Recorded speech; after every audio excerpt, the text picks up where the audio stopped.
In this video, check it out on, hold on, I'm still out of breath.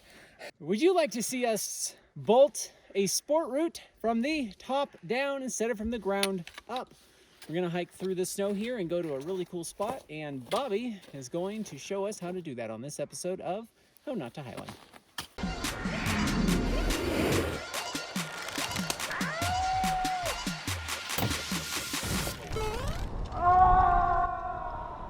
Hi, I'm Ryan Jinks, and welcome to a conversation starter here in Key West, Florida, where we are going to talk about wrap bolting versus ground up bolting. Forgot to introduce you, Bobby. Shit. This is Bobby Hutton. And we are going to show you how to install bolts from the top down. Well, we kind of go up and down, called the wrap bolting, versus our last video that you can see wherever I put it on the screen of us bolting from the ground up. And we are going to talk about the differences before we start, because there are opinions, ethics, and egos involved. And God forbid we don't talk about this. What's the process? Give us like an overview. Very simply, ground up bolting, you walk up to the cliff, you look for a line, and then you get on lead and go for that line, putting in protection, bolts, whatever, as you go up. Wrap bolting, you start from the top and you put in bolts with the assistance of a fixed line or on rappel. In that scenario, you also should start from the bottom and go ascend up the rope as you're putting in bolts. But the point is, if you fall, you're not going to fall very far. Whereas if you're going ground up and you fall, you could fall all the way back down to the ground. So you can install harder routes than you can climb doing it this way. Yeah, you can. I chose to wrap bolt this area mainly because of the rock quality. It's not very good, so I chose to use glue-in bolts. Glue-in bolts, because of the process, a lot harder to install ground up. And also, since the rock is not very good, I'm much more likely to pull something off while I'm climbing, and if I'm doing that ground up, I'm much more likely to end up at the bottom of the cliff. Tell us a little bit about this rock. So this type of rock is volcanic breccia, which is an awful lot like conglomerate. So the clasts or the rocks inside the conglomerate are angular in breccia as opposed to rounded, which means they didn't move very far and get rounded off. I think glue-ins are the right answer here. Mechanical bolts would seem a little bit sketchy, and it would be pretty hard to install glue-ins from the ground up without any assistance, any hooks, anything. It's a more complicated process, and I think you're trying to build out this area for everyone to enjoy. Yeah, if your stances, your good like solid stances that you can drill or hand drill, are really far apart, then the bolts are going to be really far apart. Because your bolts are friendly routes. That's the goal. They're easier, or not easier, they're safer to climb. You don't have to be a badass in order to climb these. I don't like being scared, so I tend to bolt routes that I'm not scared on. And hopefully other people enjoy that. I know I will if I end up sport climbing these things. So the reason we're not going to tell you exactly where in Key West, Florida this is because this area is not well known, and before it is well known, because eventually I think it's just going to inevitably happen, he's going to have all the routes figured out, bolted, and a nice guidebook, I believe, of the area. And he's working on trails and figuring out the locals around here, what their needs are and what the area's needs are. Because a lot of people really shit on an area. When too many people come in, they don't stay on trail, they don't keep the area clean, and we just don't want it to turn out like a lot of overcrowded areas. Put in the comments below how we can take a brand new area like this and share it with the world without it getting screwed. The goal is to develop it so it can be used sustainably by whatever climbing population wants to use it. My goal is in 15 years, the Access Fund is not going to have to come and fix this area. because it wasn't developed with foresight. Put in the comments below what you think about ground up versus rat bolting. We're going to show you in this video how Bobby rat bolts. So these ones, we've broken the 4-inch ones, not the super large eye like these. They look more like this. I'm sure they would break the same. I'm sure they would, because it was the material that failed. And we broke, shoot, what, $200 or $300 worth of connectors trying to get these to broke, and they finally broke at like 75, 80 kilonewtons. It takes a very special shackle that you don't use climbing to break these. Yeah. Any carabiner, literally any carabiner you use will break before these will. If you want to see climbing anchors, we have on in the link in the description and this video somewhere around here, we have made a whole video about the different kinds of climbing anchors. All of this stuff can be found in the bolting Bible on slackline.com as well. And these are the actual bolts I'm going to be using. These are the anchor bolts. Oh, Yeah. good to know. Yeah. These seemed a little burly for every freaking move. So originally I was using the 8mm 6-inch, which are the biggest bolts that Bolt Product standardly makes. They say they'll make any size for you, which is pretty cool. But after doing a ton of testing with Ryan, realized just how overkill these are. And so I've moved to the smaller 6mm version, which most people are using. And these go in a 1/2-inch hole. The carabiners and ropes, they break before this breaks. Yeah, so we saw these breaking 35 to 40 kilonewtons in the direction they'll get loaded, and they untwist from the rock at 20, 25 kilonewtons in the direction It's that they pretty don't weird. get loaded. This has a lot of loose stuff, so we're gonna rappel. I'm gonna rappel next to him and film the process. I'm gonna do top-down filming. Tell me how you think about that. Rat bolt, you have to set up a line to rappel on. I'm using these Titan concrete screws, which I find are great for temporary anchors, because when I'm done with this anchor, I can just zip them out and patch the hole. Is this not going to be your anchor This for might the top? be my primary anchor at the top of the route, so I would just pull them out, oversize the hole, and put a glue in. Gotcha. Yeah, so we're going to rappel down, and as we go, we're going to be looking for loose rock and removing any of that we see, so we don't run into it when we're going up, or our rope above us doesn't knock it off on us. Are we going to bring up the ethics of trundling? So trundling, generally pretty bad, because people don't want rocks knocked down on them. Weird. Here, there's nobody down there, and I would be surprised if There's nobody out here. been anybody down there in the last 50 years. Let's say it's a more popular area and you can see there's no one down there. Is it ethical to throw rocks down? Not unless you don't have to. What's the Not unless alternative? you have to. What's the alternative? Collecting them and taking them up to the top of the cliff, Kinda or lowering them down slowly. Rappelling them into, like, putting them in a haul bag as you go down. Yeah, you could do that. The point is, you don't want to leave loose rocks on a route you're developing, because it will make the people climbing this after you either very sad or very angry at you. Very sad, very angry, or very dead. Yeah. Would you like to see what my left foot is on? That doesn't look like that's gonna stay on there very well if I move too much. Something that's pretty important for the longevity of your life, or your rope And life. and life, is to make sure your rope is not underneath rocks that you trundle, because it will cut the rope. 10 out of 10 geologists would pick this. This is a geologist pick. And that's what I'm gonna pick at this stuff with. So the question, Bobby, is this thing is just sitting here. Is it worth pulling off? This is scary. Oh my.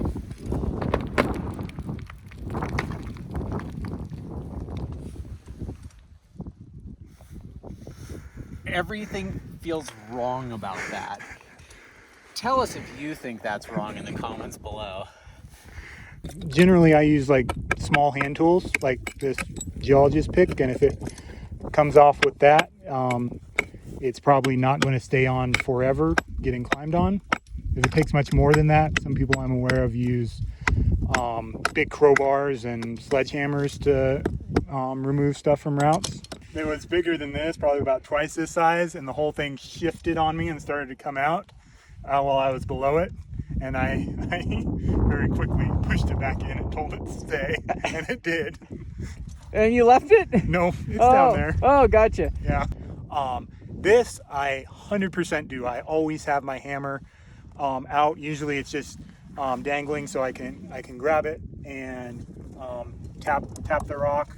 Maybe knock off little rocks that somebody might put their foot off, and that would blow on them. I mean, here I'm always tapping. Cool. Tripod. Hey, it's exactly where I want my tripod. Damn it. So as I go down, I'm looking for loose rock that I don't want the rope to knock down on my head or for me to pull on myself when I'm coming up. Of course, I usually find more every trip up. And I'm also, I keep looking back up, and I'm kind of keeping an eye out for the line that I want to bolt. So I have top roped this already. I think there's a section down there that might be mid 11s. The section at the bottom, I'm going to split this up into 2 pitches. That first section will probably be like 5'8". How do people get back up if they rappelled into this and they're like, oh, they struggle to get back up, or the weather turns on them or something? You could walk off to the access road. Okay. Yeah. Cool. But it's more easily accessible if you get to the top and hike back out. No, I think I'm going to put in a trail to the access road, and this will all be access from the bottom, because Nice. as we saw at the top, there's a lot of loose stuff at the top, and I really want to keep people, if I can, from being at the top, walking around and potentially knocking stuff down the corners. Can we all give a shout out to Bobby for wearing good colors again? And look, you guys, the same colored shoes this time. Go check out the other video. And why did you have 2 different shoes? Everyone wants to know. Everyone did want to know. Over the course of one weekend about a year ago, I lost both of the mates to those shoes, and being cheap, I didn't want to buy brand new shoes, so I just used both of them. Yeah, that makes sense. Here's something. Not even needing to use the geologist pick. So there was a pretty big block here that came off way too easily. I didn't even have the rock pick. It just came off like that, which would have been pretty terrifying if you're leading the route. You mean if you're belaying somebody? Yeah, maybe even more so. And so was a lot of dirt behind that. I might come back up here with a leaf blower and blow off. A leaf blower, that'd be so awesome. I've got a little battery-powered one that fits with all my Milwaukee batteries. This is pretty good rock quality for this area. That sounds great. And it's pretty blank for this area. I mean, not granite blank, but this on El Cap would be a 5.7. The sections leading up to that wouldn't be. Okay. My rappelling into frame. Did I do it right, Ryan? Yeah, except you said rappelling into frame. This ledge is about midway. My plan is, and we'll see as we go up, is to put an anchor here, because there's a big split in the character of the route here. Here up is, I'm thinking maybe in the 11 range, and down below is in the like 5-7 range.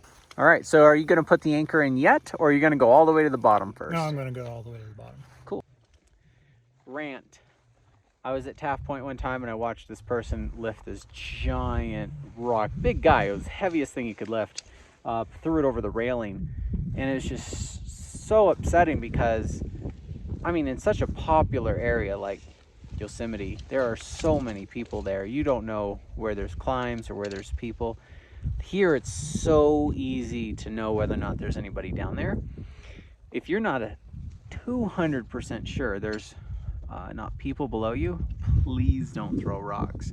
I do want to hear you guys' opinions on the trundling, and also what you think about just route development as a whole. Should we leave rocks alone and just let them exist, or should we try to thin out where everyone's trying to climb and spread I don't know, the impact around instead of to just the main couple places that people climb at? L&T, guys. That means leave no tripods. All right, Bobby, what's the plan? So I'm trying to pick out like what the best start would be, because I have an idea of where I want the climbing to go up higher.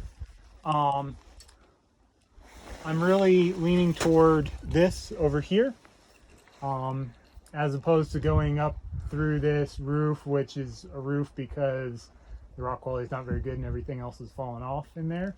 Or I could go over here, but I've got another route in mind that starts over there, so I'll probably stay on the left side. So you're climbing right now. I'm climbing.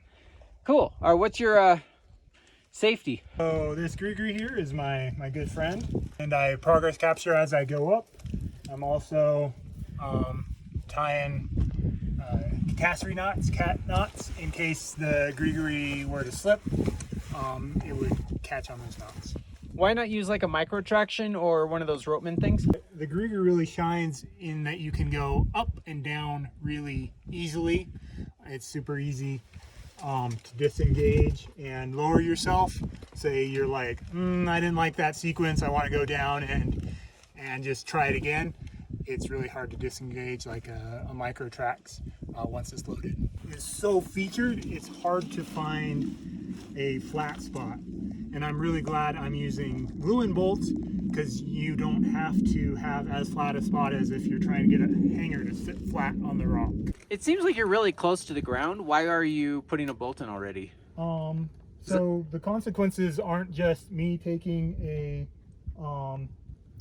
like a boulder fall in a gym onto a padded surface. If I take a fall here, this is not a good surface, and I'm probably not going to stop right there. There's a potential for somebody to roll down the hill, and so I want to mitigate that if I can. Right in here, like my elbow, or my, like, so somebody much shorter could reach that, as opposed to I could reach up here from this very comfortable stance.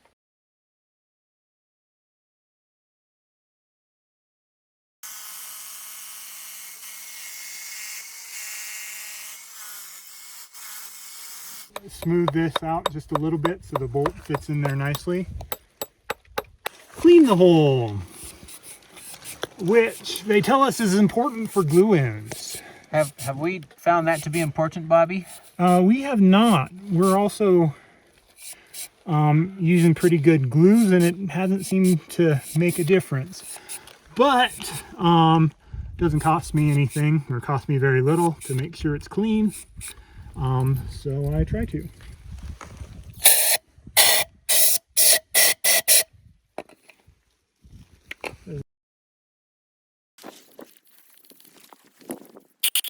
And then we're going to leave a bolt in the hole so I can find it when I'm coming down with the glue. You don't want to try to find random ass holes in all of this rock? Oh, look what Bobby has this time. Bolt bags. Bolt bags. Yeah. Okay, so you're not gluing right now. I'm not gluing right now. Why? Because I don't want that giant dripping glue gun here while I'm doing everything else. So I cut it into stages, and also the nozzles on the glue adhesive, they harden up. You only have so much time to put in bolts, and I don't want that ticking clock when I'm trying to design a route. And so I do it all in one step. So I prep all the bolts and do it in one step.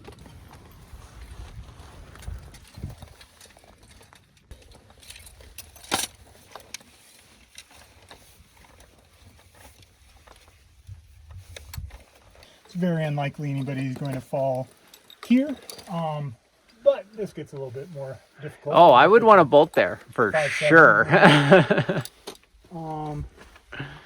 I'm thinking about over here. Okay. because going up this gives me a cleaner fall if I were to fall above this, as opposed to somewhere here, or if I were to fall, it might direct me into these rocks here.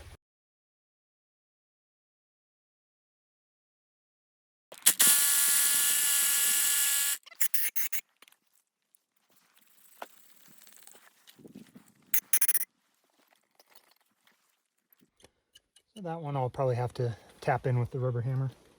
How many bolts do you think this first pitch will take? 8? Yeah, probably right at 8, maybe 7, maybe 9.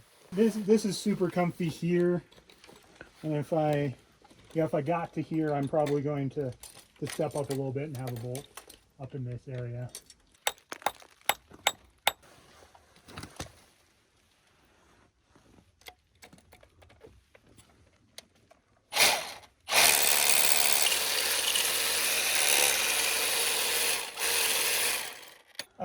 Yeah, so the bolts I'm using, the twist bolts from Bolt Products, our friend Jim Titt over in Germany, they have just a little bit of an interference fit, which is nice in a lot of scenarios, but in this hole where it's going straight in and I don't need it to be held in by the interference fit while the glue is drying, it's just a much nicer fit there.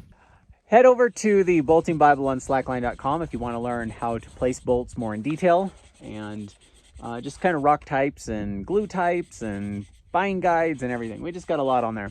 And we also are going to have a forum on there when you go on there for you to tell us how to make these videos better. Please go on slackline.com and give us your feedback. We do read the comments below, but it's also nice to get more of a Google form survey kind of thing going. So yeah, head over to there and let us know what you like, and please hit that like button. Oh, I gotta catch up with Bobby now. We're body right lengthened there. a bit from our last one. I have a nice stance here. I'm not getting hard, but this is definitely the harder section of the route. So I'll probably put a bolt here where you have a nice comfortable stance. You just pull the move, and then we'll put another one, another 6 or 8 feet up there. Does that drill bit get hot enough to melt your rope? Want to see? Yeah, do it right about here. It's warm. I mean, it's Okay. probably 120 degrees. Well, if you can touch it, it's fine. Yeah. But that is a fear. So to show the difference, I did not wallow this hole at all, and that interference fit starts right about there. I have a rubber mallet that I can tap it in there. It always makes me a little nervous doing it like this because sometimes it doesn't go in all the way. Like I have that issue a lot with the wave bolts. Like it won't go in all the way, and so it's sticking out like that, and the glue has hardened and the interference fit won't let it come back out, and then I have a box placement.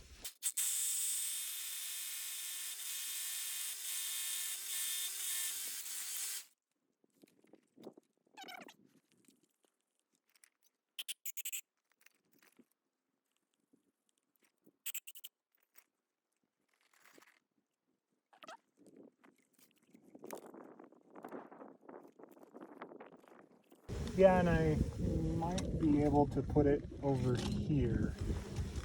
Yeah, that's still fairly in line, and if I put my That is finger, super in line. yeah, and there's a nice big clasp here that I'll probably drill through and hit the matrix in the back of this if it isn't solid all the way through.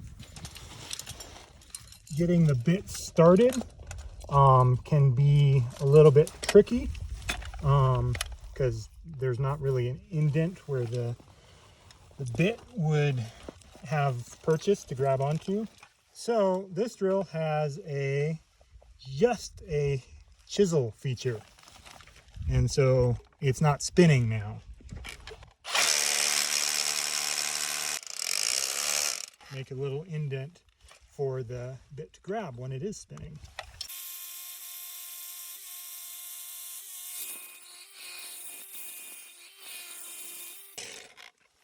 So you'll notice this is not the same drill that we used in that last episode. Yeah, that's the big one.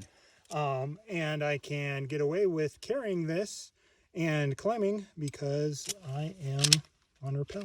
So 3 years Bobby has been working on this area, and he has several $1,000s into bolts and glue and hardware and tools. Goes way up when you add those last several things. Yeah. PayPal or Venmo? I got both now. You got both. I'm so modern. All the donations that go to this channel go back into making the episodes, the edits, the brake tests, the brake test machines. I really appreciate those who've been donating. It's made the brake test machines that we have and are going to have. I'm working on a drop test tower. We have our 100,000 hertz dyno in the mail. So thank you, and let's go put in that anchor. What's the verdict? Where are we putting the anchor? So I think we'll put it in here after Bobby struggled around over there. There is a really fun sequence of moves that goes up to those knobs, and I'll put a bolt up there somewhere pretty close. So if somebody were to blow it in that or above that, they'd fall next to their belayer if their belayer was at this anchor. And I'm going to be using the 8 mil, which go in a 5/8 hole, because I have a lot of those that are designed as anchors that I bought when I was still using these giant bolts before I finally decided that a safety factor of like 35 was overkill. Open system lower off, so you don't need to untie to clip into this and lower off or repel. The top bolt is going to see all of the force, and this ram's horn, pig's tail from Jim Titt Bolt Products, is going to see all of the wear. And then this is backup for redundancy. So this theoretically won't see very much wear, whereas this part, which is pretty easy to replace, will take most of the wear.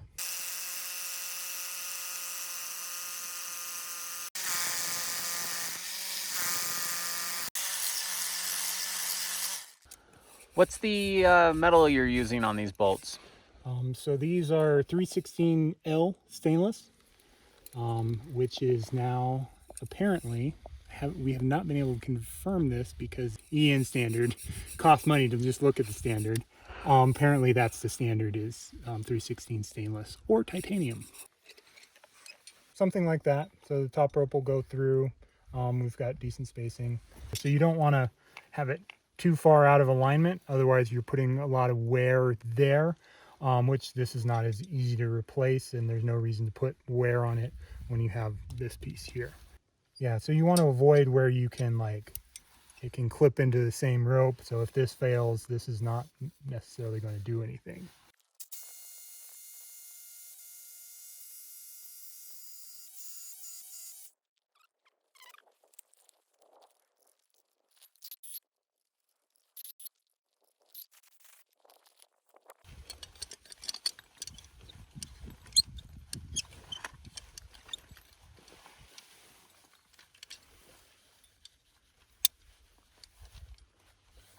Nice. Let's go get some glue. So I have my caulk gun here. This is a high output, which means it has some ratio here, so it's stronger. It's made for denser materials. And in here, warming up, I have some Liquid Rock 500, which doesn't function all that well when it's super cold. Basically, my rule has always been, if you're wearing a jacket, this glue doesn't work. So I've nestled inside of here for the last 2 hours. So Can you tell he's from Lodi? I'm cold. The sun went away. Anyways, my glue is not. So if his glue he left out in the sun, that there is no sun left, then yeah, we have my backup one. We're going to use this as our trash bag, and we're going to squirt some out here, make sure it's being mixed properly. See that white? It's not on this side. That's too dark. So you have to wait till it's properly mixed. Starting to get lighter there. Yeah, that lighter color's better. Way better. Now we're going to fill them about 3/4 of the way up with adhesive. And you're starting up here instead of at the bottom, so you can rappel to the next one, which is faster. Yes, we climbers really like to let gravity work for us. It's still coming out when you let go. Yeah. Does that. That's why you release pressure Before? when you stow the glue. Otherwise, you'll get stains, or actually hardened glue all over your pants. I've never had that happen to me more than twice. And I wear pants that I've already ruined like that. So twist bolts, you twist them in, spreads the glue out more, make sure there's a lot of contact. You can counter twist them as well. I may have put in a little too much glue, which is fine. I just a little bit wasted. Better that than having it tight, have that tight interference fit and there not be enough glue in there. You don't want to use a normal hammer because it can transfer iron that will rust onto this. Really not sure if that makes a difference strength wise, but it sure looks bad when it's all pitted and rusted here.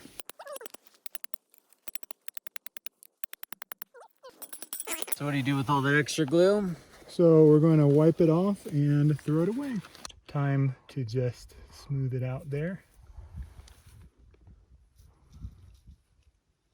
So you don't want to leave any to dry on the bolt, and I'm going to get in there and make Ryan move and fix that.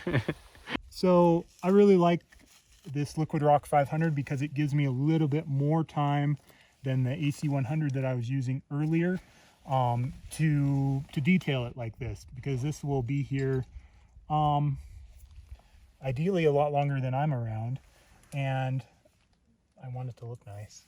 It actually looks pretty nice. I like the color too. Yeah.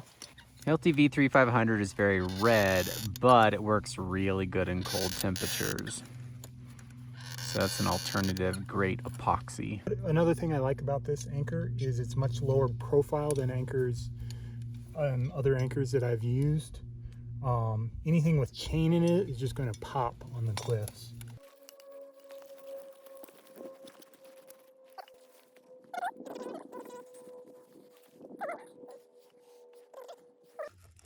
These take a lot less glue.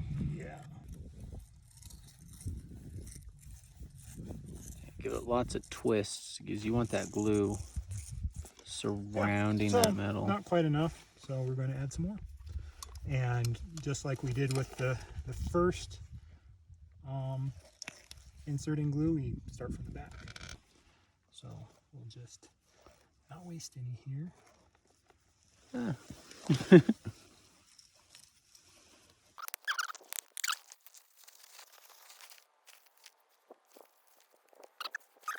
I'm happy with that.